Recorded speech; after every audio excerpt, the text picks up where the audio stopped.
call unity. Ang pagkakaisa. Hindi ko nagawa po ang building nito walang pagkakaisa.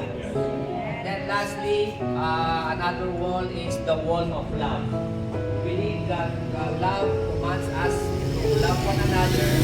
As we love the Lord, we also love our fellow brethren. And then lastly, kapag tumingin po kayo sa building, mayroon tayong tinatawag na room. Ang tawag po yan ay the room of grace. Ang biyaya ng Lord. So we will now dedicate this building. Alam po niyo, hindi basta-basta magtayo po ng building that unless nakapukay po kayo ng gold. Talagang it means that you have a good steward. Kaya nyo mag-manage. Dahil kaya nyo mag-manage po, yung message na yan ay magagawa rin po dahil kayo po yung nagpapala ng Lord. So we will pray. We will pray. In the name of the Father, and of the Son, and of the Holy Spirit, we believe, Father God, that you are the greatest provider.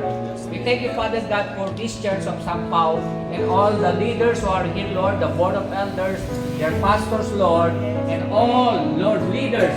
I don't want to name them as only members.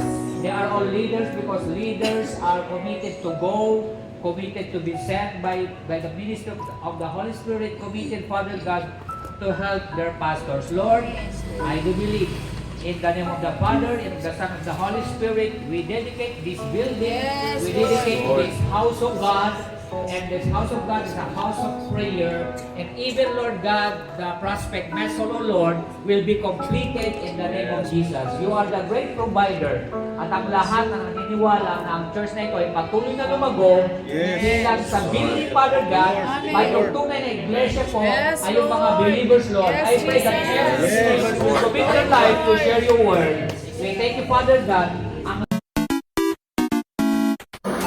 Tara, suri ka. Dali na!